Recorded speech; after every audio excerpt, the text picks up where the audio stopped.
Kagulat World, bago pa man tuluyang sumabak ang Filipina sensation sa US Open singles, isang napakalaking international feature ang inilabas ng Yahoo Sports at mismong headline nila ang nagsasabing si Alex ang biggest new thing in tennis at hindi siya nag-iisang dumarating sa New York dahil ayon sa kuwento, parang dala-dala niya ang buong Pilipinas. At mga kababayan, hindi basta hype ang basihan ng Yahoo. Inilarawan mismo ng article kung paano lumalaki ang tinatawag nating Ayala effect sa North America.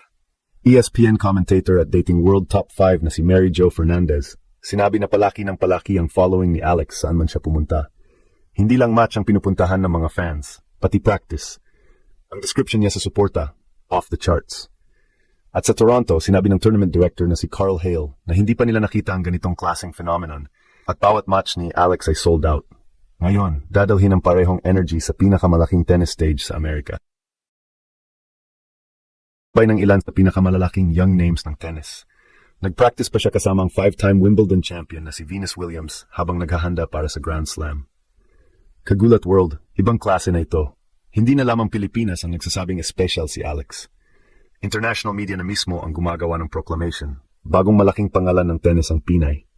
Kagulat World, kapag isang major American sports publication gaya ng Yahoo Sports ang naglabas ng headline na Alex Ayala is the biggest new thing in tennis and she's bringing an entire country with her. Napakalaking statement niyan. Hindi nila basta pinag-uusapan ng isang promising player. Ang pinag-uusapan nila ay isang athlete na nagiging sports phenomenon, isang pangalan na kayang magdala ng bagong audience, bagong market, at napakalaking emotional connection sa isang international sport. At ang mas nakakagulat, ginamit pa sa opening ng Yahoo article ang pinakamalaking sports comparison na pwedeng maintindihan ng bawat Pilipino, Manny Pacquiao.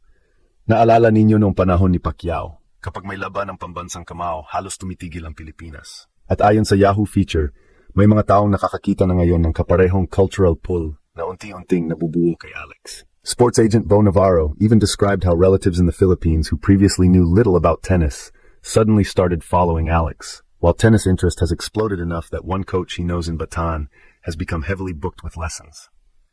Iyan ang tunay na epekto ng superstar. Hindi lang siya nakakakuha ng views, nagpapalawak siya ng mismong sport. At dito tayo mas lalong mapapahanga. Hindi ito isolated Philippine phenomenon. Pagdating ni Alex sa North American hardcourt swing, bawat tournament ay tila nagkakaroon ng sariling Pilipino na tournament director Carl Hale na unprecedented ang nakita nila. Every Alex match sold out. Umabot pa sa puntong kinailangang ilipat ang kanyang laro sa mas malaking court dahil sa ticket demand. Reports earlier in August indicated na ang 2,800-seat grandstand ay hindi sapat dahil tinatayang libo-libo pa ang gustong manood kay Alex. At hindi lamang tickets. Talagang in-embrace ng Canadian Open ang Filipino crowd. Ayon sa Yahoo, nagkaroon pa ng concession offering chicken adobo at lumpia habang lumalakas ang Alex phenomenon. Isipin ninyo yon, isang Filipina tennis player ang nakapagbigay ng dahilan para magkaroon ng distinctly Filipino atmosphere ang isang major WTA event sa Canada. Hindi lang bandera ang dala ng fans. Kultura ng Pilipinas ang pumapasok sa international tennis stage. Then Cincinnati happened. Sam Querrey revealed that the average center court ticket price around Alex's match was reportedly around $160 higher compared with an earlier comparable session, while the session sold out. Isa na namang signal na kapag nakalagay ang pangalang Alex Ayala, gumagalaw ang demand. At syempre, kailangan din nating tingnan kung bakit kayang suportahan ng tennis performance ang ganitong klaseng popularity. Hindi lamang marketing story si Alex. Champion siya sa Birmingham WTA 1E5. Umabot siya sa semifinal sa Berlin. Sa Wimbledon, umabot siya sa round of 16 at tinalo pa si Iga Swiatek. Pagdating ng Washington, lalo pang sumabog ang kanyang pangalan nang manalo siya ng WTA Finder title matapos ang sunod-sunod na panalo laban kina Zheng Qinwen, Leylah Fernandez, Elina Svitolina, Naomi Osaka at Jessica Pegula. Ang Washington title mismo ay official na kinikilala ng WTA bilang bahagi ng napakalaking 2026 breakthrough season. Kaya tamalang na habang papalapit ang US Open, hindi na siya tinitingnan bilang simpleng underdog. Isa na siyang attraction. Isa na siyang storyline. Isa na siyang player na gustong mapanood ng international. At ngayon, Yahoo Sports mismo ang naglagay ng pinakamalakas na label, biggest new thing in tennis. Kagulat World, napakalayo na ng narating ni Alex, pero posibleng umpisa pa lang ito.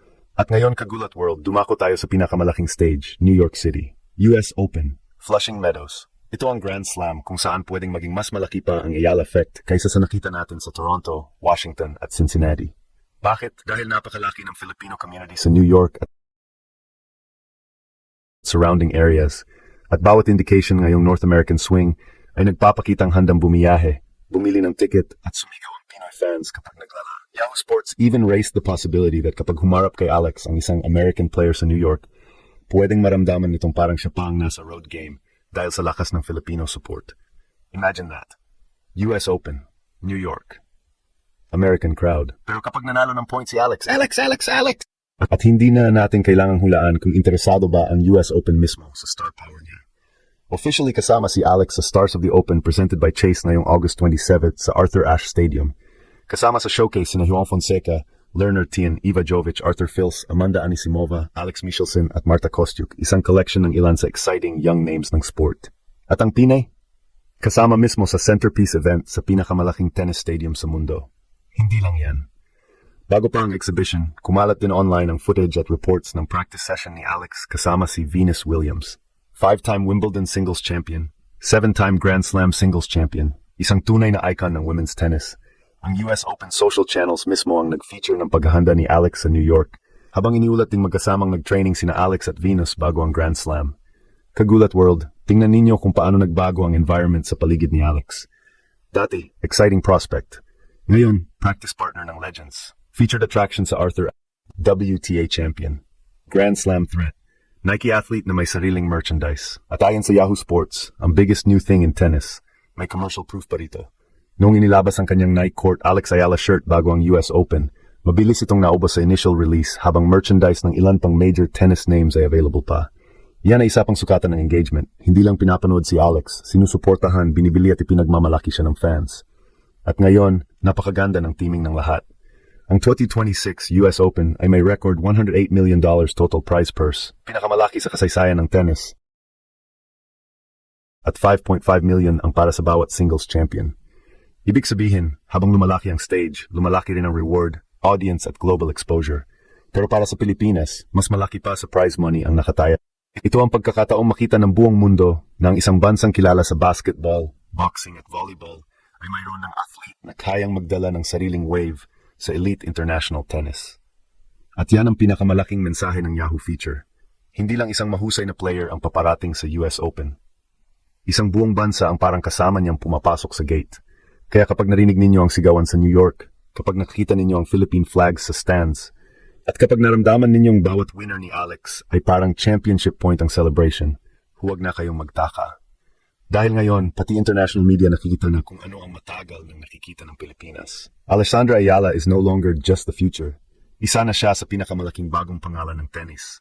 At dala-dala niya ang Pinoy power sa US Open.